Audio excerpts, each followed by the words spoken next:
भोंदू अशोक खरात विरोधात 3 महिला तक्रार देण्यासाठी आल्यासमोर गेल्या 3 तासांपासून खराटची एसआयटी चौकशी। महिलांच्या लैंगिक शोषण प्रकरणी खरातवर अनेक गुन्हे।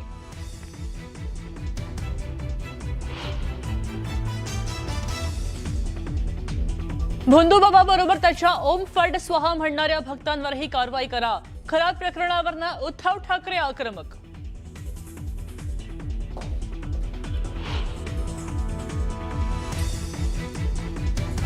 रुपाली चाकणकरांचा राजीनामा मुख्यमंत्र्यांकडे पाठवला।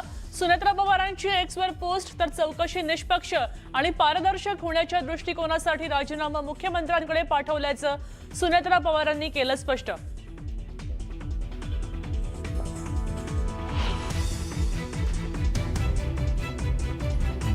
शिंदेंनी केसरकरांचा राजीनामा घेतला पाहिजे। खरात प्रकरणावरनं राऊतांची मागणी। खरातचा कार्यालयाशी संबंध नाही, राऊतांचे आरोप बिनबुडाचे। केसरकरांचं प्रत्युत्तर।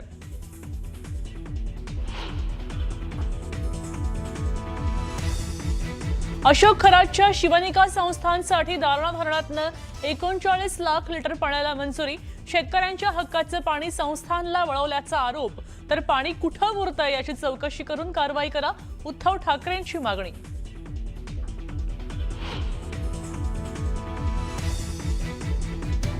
रुपाली चाकणकरांचा राजीनामा म्हणजे लोकशाहीचा विजय। सत्य जनतेसमोर आणण्याचे काम केल्यावर आपल्या जीवितास धोका। पोलीस संरक्षण देण्याची पत्रकार खेमनर यांची मागणी।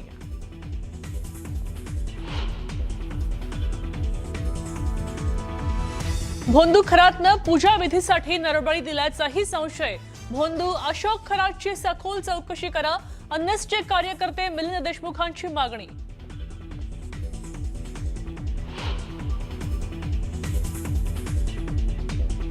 मुंबई विमानतळावर स्टाफ आणि प्रवाशांमध्ये वाद। स्टाफकडनं प्रवाशाला हिंदीत बोलण्यास सांगितल्याचा दावा। सोशल मीडियावर व्हिडिओ व्हायरल।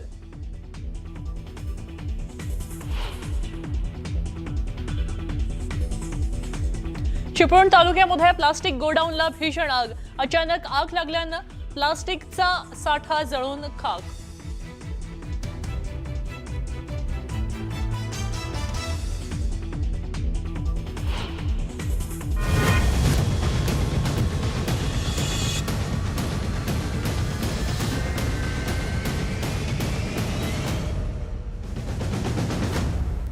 न्यूज 18 मराठीच्या कॉटन किंग स्टुडिओ मध्ये आपलं स्वागत। नमस्कार, मी मृगा। महाराष्ट्राची खबरबात या बातमीपत्राच्या सुरुवातीला आपण दिवसभरातल्या चर्चेतल्या बातम्यांचा आढावा घेतोय। उद्धव ठाकरेंनी अशोक खरातच्या आडून सत्ताधाऱ्यांना खडे बोल सुनावलेले आहेत। भोंदू भक्तांवर कारवाई करा अशी मागणी ठाकरेंनी केली आहे। तर चाकणकरांच्या राजीनाम्यावरनं राजकारण चांगलंच पेटलंय। रुपाली चाकणकरांच्या अटकेची मागणी आता विरोधकांनी जोर धरलेली आहे। अशोक खरातचे एक एक कारनामे आता समोर यायला लागलेले आहेत। त्याची राजकीय नेत्यांसोबत उठबस होती। आपल्या राजकीय संबंधांचा वापर करून खरातनं आपल्या संस्थानासाठी थेट दारणा धरणातनं पाणी आणलं होतं। तर माजी मंत्री दीपक केसरकर यांच्या निकटवर्तीयांची एसआयटीकडनं चौकशी केली गेली आहे। दीपक लोंढे चौकशीच्या फेऱ्यामध्ये अडकलेत, त्यामुळे जोरदार राजकारण सुरू झालंय। लोंढे हा सिन्नरमध्ये जमीन खरेदी विक्रीच्या व्यवसायामध्ये सक्रिय आहेत। रुपाली चाकणकर यांच्याबाबत पुणे काँग्रेसमध्ये 2 मतप्रवाह आहेत असं पाहायला मिळतंय। पुणे काँग्रेसचे शहराध्यक्ष अरविंद शिंदेंनी थेट चाकणकरांची बाजू लावून धरली आहे। पहिलीच बातमी आहे, वासनांध अशोक खरातमुळे रुपाली चाकणकरांना आता राज्य महिला आयोगाच्या अध्यक्षपदाचा राजीनामा द्यावा लागला। कारण गेल्या काही दिवसांपासून विरोधकांनी हे प्रकरण लावून धरलं होतं, त्यामुळे चाकणकरांवर राजीनाम्यासाठी दबाव वाढल्याचंही पाहायला मिळालं होतं। अखेर शुक्रवारी चाकणकरांनी उपमुख्यमंत्री सुनेत्रा पवार यांच्याकडे महिला आयोगाच्या अध्यक्षपदाचा राजीनामा सुपूर्द केला। पण आता चाकणकरांच्या राजीनाम्यावरनं राजकारण पेटल्याचं पाहायला मिळतंय। या देवस्थान ट्रस्टशी माझ्या कुटुंबाचा संबंध आहे, पण खरात आणि त्याच्या वैयक्तिक आयुष्याबद्दल काही माहिती असायचं कारण नव्हतं। यामध्ये पोलिसांनी खोलवर निष्पक्षपणे तपास करावा हे मी परवाच सांगितलेलं आहे। त्यांना मुख्यमंत्री देवेंद्र फडणवीस साहेबांनी सांगितलं पहिला राजीनामा द्यायचा आणि मग बोलायचं, त्यातही त्यांनी ती नोटंकी केली. महासंचालकांकडे जाताना खरं तर राजीनामा हा महासंचालकाकडे देतात आणि तो देत असताना तिथे ते नाटक केलं की या गुन्ह्याची चौकशी अत्यंत निपक्ष पाहिजे. अहो, त्या गुन्ह्याच्या सहकारी आरोपी तुम्हीच आहात, त्यामुळे तुमची तर चौकशी होणारच आहे, तुम्हाला अटक सुद्धा होणार आहे. त्यामुळे हे जे काही काल त्या खोटान दाखवत होत्या ते अत्यंत धादांत खोटं होतं. आता पहिल्या दिवशी राजीनामा द्यायला पाहिजे होता. अशा एवढ्या वैधानिक महत्त्वाच्या जबाबदारी पार पाडणारी व्यक्ती जी अशा पद्धतीनं तांत्रिक मांत्रिक आणि जो व्यक्ती कित्येक आपल्या भगिनींचं शोषण ज्यांनी केलं, अशा व्यक्तीवरच्या ट्रस्ट सोबत राहणं, अशा व्यक्ती संपर्क ठेवणं, मला असं वाटतं हे महापाप आहे.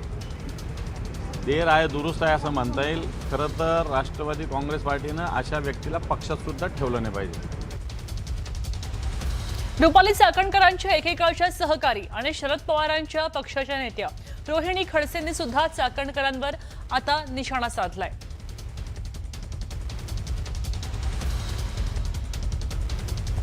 आपण पाहतोय की आता संजय राऊतांनी एक पोस्ट केली आहे, भोंदू बाबांचं कॅबिनेट असं म्हणत त्यांनी काही फोटो पोस्ट केलेले आहेत आणि त्या फोटोमध्ये अनेक महत्त्वाचे नेते दिसत आहेत.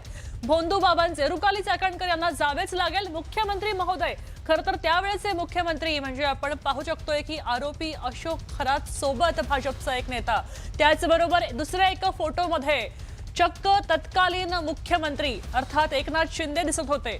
तेव्हा अजून किती खालच्या पातळीवर उतरणार आहोत असा बहाणा केला होता.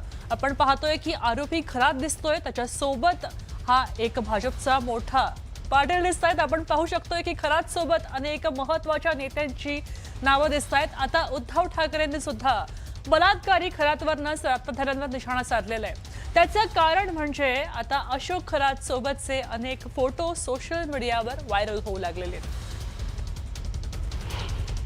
किती खालच्या पातळीपर्यंत आपण महाराष्ट्र नेणार होतो आणि महाराष्ट्रामध्ये जादूटोणाविरोधी हा कायदा आहे, पण त्या कायद्याचं पालन करणारे जर का त्या अशा भोंदूबाबांच्या नादी लागणार असतील तर त्या भोंदूबाबांबरोबर त्यांच्या भोंदू भक्तांवरती सुद्धा कारवाई झाली पाहिजे. जे राजकारणामधले दिसत आहेत त्यांच्यावरती सुद्धा कारवाई झाली पाहिजे. तर आपण महाराष्ट्रामध्ये एक त्याला आधुनिक म्हणू, ज्यांचं काही कर्तृत्व नाही, कर्तृत्व शून्य नेते किंवा पुढारी आहेत, त्यांना असे मार्ग अवलंबावे लागतात. त्यांना अशा या ज्या काही भाकड कथा आहेत किंवा भोंदूगिरी आहे त्याचा आसरा एवढ्यासाठी घ्यावा लागतो कारण ते स्वतः भाकड आणि भोंदू आहे. हे भोंदू नेते, त्यांच्यामध्ये कर्तृत्व नाही, स्वकर्तृत्वाने जे काही करू शकत नाही, अशा लोकांना ह्या सगळ्या अशा गोष्टींचा आसरा घ्यावा लागतो. चाकणकरांच्या एकेकाळच्या सहकारी आणि शरद पवारांच्या पक्षाच्या नेत्या रोहिणी खडसे यांनी सुद्धा चाकणकरांवर जोरदार निशाणा साधलाय. गर्वाचं घर नेहमीच खाली असतं हे आता काही लोकांना कळलं असेल आणि म्हणून जास्त उडायचं नसतं. आता सगळा अहंकार धुळीस मिळेल. माझी माननीय मुख्यमंत्री महोदय, माननीय सुनेत्रा बहिनी यांना विनंती आहे की त्यांनी फक्त राज्य महिला आयोगाच्या अध्यक्षांचा राजीनामा घेऊ नये, तर त्या प्रकरणामध्ये जे लोक सामील आहेत त्यांच्यावर कठोरात कठोर कारवाई व्हायला हवी, याची खबरदारी घ्यावी. ज्या गोष्टी या प्रकरणामध्ये समोर येत आहेत त्या अत्यंत गंभीर आहेत. आणखीही काही गोष्टी बाहेर पडतील. Wait and watch.